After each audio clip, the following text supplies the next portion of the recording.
Assalomu alaykum, hurmatli bugungi brifing ishtirokchilari hamda bizni onlayn kuzatib turgan kuzatuvchilar.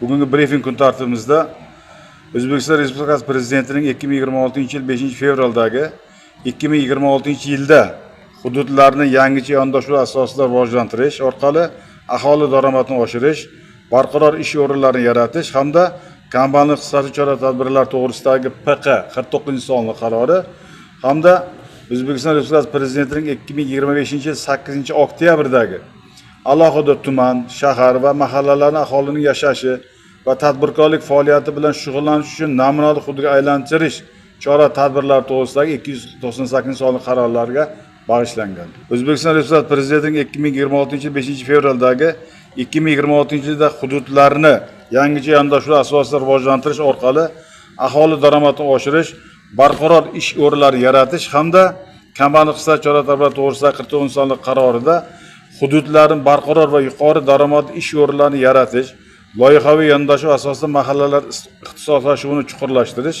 hududlarning solishtirma ustunliklarini aniqlangan holda tadbirkorlik faoliyati uchun qulay shart-sharoitlar yaratish, rasmiy bandlikni rahbarlantirish mexanizmlarini joriy qilish, xalqaro tan olingan malaka sertifikatiga ega bo'lgan mutaxassislarni tayyorlash hamda kambag'allik qisqartirish borasidagi ishlarni sifat jihatdan yangi bosqichga olib chiqish maqsadi belgilangan. Hududlarni aholi yashash, tadbirkorlik faoliyati bilan shug'ullanish uchun qulay muhit yaratish va infratuzilmani yaxshilash orqali tadbirkorlikni rivojlantirishga katta turtki berish, yuqori qo'shilgan qiymatli mahsulotlar ishlab chiqarish va zamonaviy xizmatlarni yo'lga qo'yish, qishloq mahallalariga shahar muhitini va sharoitini olib kirish mazkur qarorlarda belgilab berilgan. Bir narsani alohida e'tirof etmoqchi xohlardim. Mazkur qarorlarning 6 tumanda ijrosini ta'minlash maqsadida keng ko'lamli ishlar amalga oshirilmoqda. Jumladan, tumanda eng avval tumanning kompleks rivojlanish dasturlari ishlab chiqishdan boshladik. Respublikada islohotlar shtabi, Respublika Iqtisodiyot moliya vazirligi va viloyat hokimligi tavsiyalari bilan birgalikda respublikadan tumanga biriktirilgan Respublika tovar-xomashyo birjasi aksiyadorlik jamiyati bilan hamkorlikda tumanning ixtisoslashuvi, geografik joylashuvi va infratuzilmaviy imkoniyatlardan kelib chiqib, solishtirma ustunlik yo'nalishlarini ishga solishga qaratilgan dastur ishlab chiqildi. Tumanni og'ir toifadan chiqarish uchun respublika byudjetidan 60 milliard so'm mablag' ajratildi. Ya'ni buni 50 milliard respublika byudjetidan, 10 milliard so'mi esa mahalliy byudjetdan. Yangi O'zbekiston qiyofasidagi tumanimizdagi ikkita mahalla, ya'ni yangi qurilish va mustaqillik 10 yilligi mahallalarga respublika byudjetidan 10 milliard so'm mablag' ajratib berildi. Tumanimizda 10 ta og'ir mahalla fuqarolar yig'inlari, ya'ni mahalla fuqarolar yig'inlariga 30 milliard so'm mablag' ajratildi. Bu demak, buning 20 milliard respublika byudjetidan va 10 milliardi mahalliy byudjetdan ajratildi. Tumanimiz uchun hammasi bo'lib 100 milliard so'm mablag' respublika byudjetidan esa 80 milliardi, mahalliy byudjetdan 20 milliard mablag' ajratib berildi.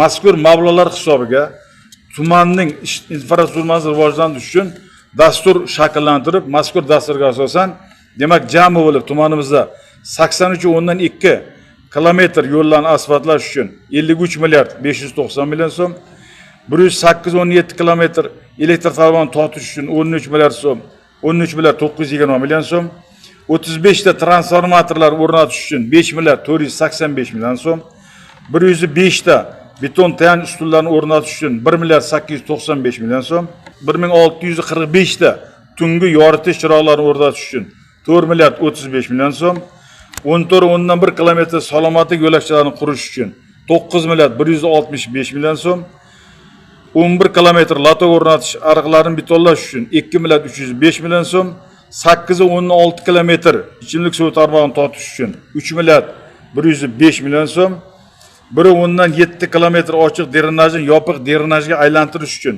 3 milliard so'm, irrigatsiya tizimlarini yaxshilash uchun 8 milliard so'm hamda Tog'aymarot va Karsagan mahallalaridagi aholi tomorqa suv ta'minotini va fermer xo'jaliglar suv ta'minotini yaxshilash uchun quyosh panellari o'rnatishga 2 milliard 500 million so'm mablag' ajratilgan.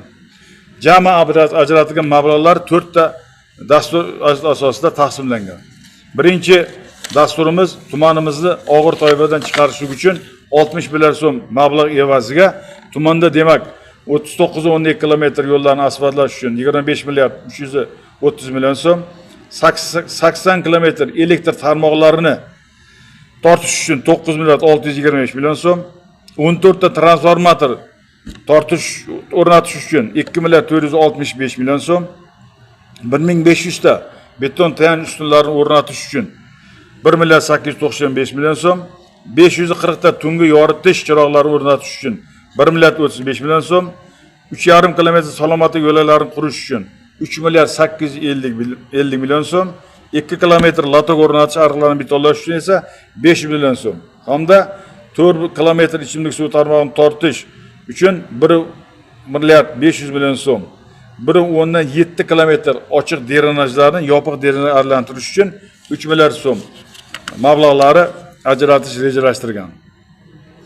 Bundan tashqari tumanimizda ikkita mahallalarda Yangi O'zbekiston qiyofasidagi mahallalarning infratuzilmani yaxshilash uchun ajratilgan 10 milliard so'm mablag'lar hisobiga mazkur mahallalarda, ya'ni shu ikkita mahallada 10 kilometr yo'llarni asfaltlash uchun 6 milliard 575 million so'm, 6,7 kilometr elektr tarmog'ini tortish uchun 1 milliard so'm, 6 ta transformator o'rnatish uchun 900 million so'm, 60 ta tungi yoritish chiroqlarini o'rnatish uchun 270 million so'm, hamda 3,6 kilometr ichimlik suvlari tarmog'ini tortish uchun esa 1 milliard 255 million so'm pul mablag' ajratilgan.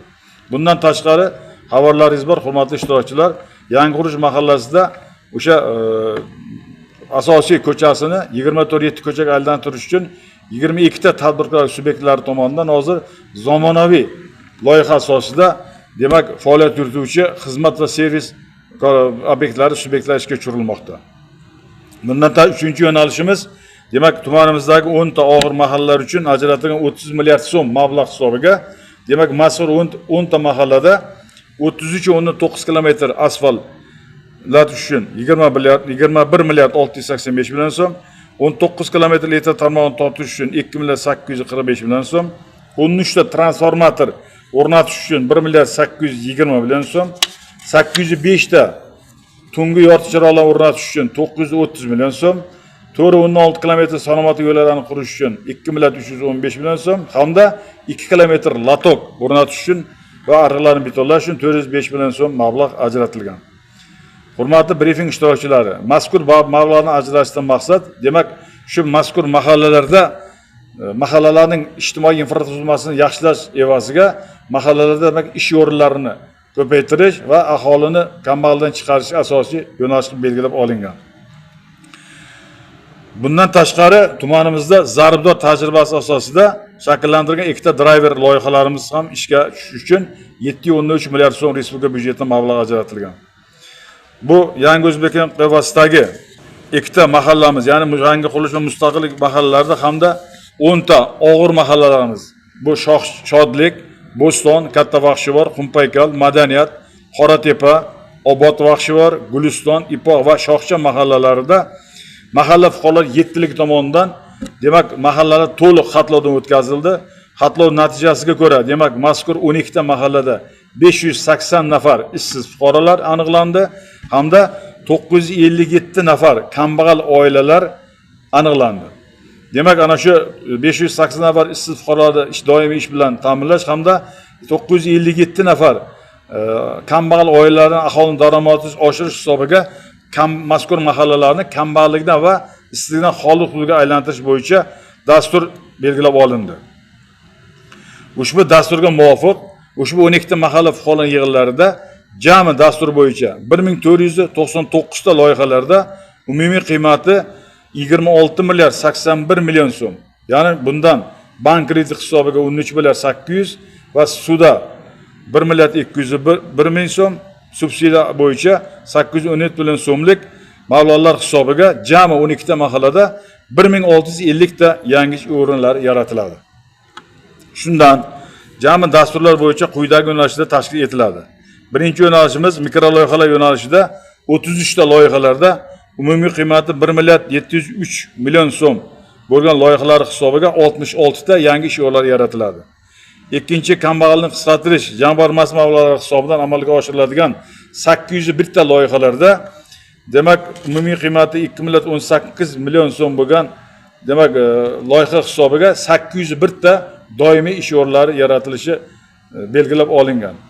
Uchinchi yo'nalishimiz oilaviy tadbirkorlikni rivojlantirish yo'nalishida 193 ta loyihalarda umumiy qiymati 4 milliard 10 million so'mlik bo'lgan loyihalar hisobiga 221 ta doimiy ish o'rinlari yaratiladi. Biznesga birinchi qadam yo'nalishida 223 ta loyihalarimizda umumiy qiymati 5 milliard 616 million so'mlik demak loyihalarda 223 ta ish o'rinlari yaratilishi rejalashtirilgan. Keyingi yo'nalishimiz kichik biznesni uzluksiz qo'llab-quvvatlash yo'nalishida 18 ta loyihalarda umumiy qiymati 1 milliard 560 million so'mlik loyihalar ishga tushish hisobiga 29 ta yangi ish o'rinlari yaratiladi. Mahalla loyihasi yo'nalishida 53 ta loyihalarda umumiy qiymati 2 milliard 270 million so'mlik loyihalarni ishga tushirish hisobiga 58 ta yangi ish o'rinlari ishga tushirish rejalashtirilgan.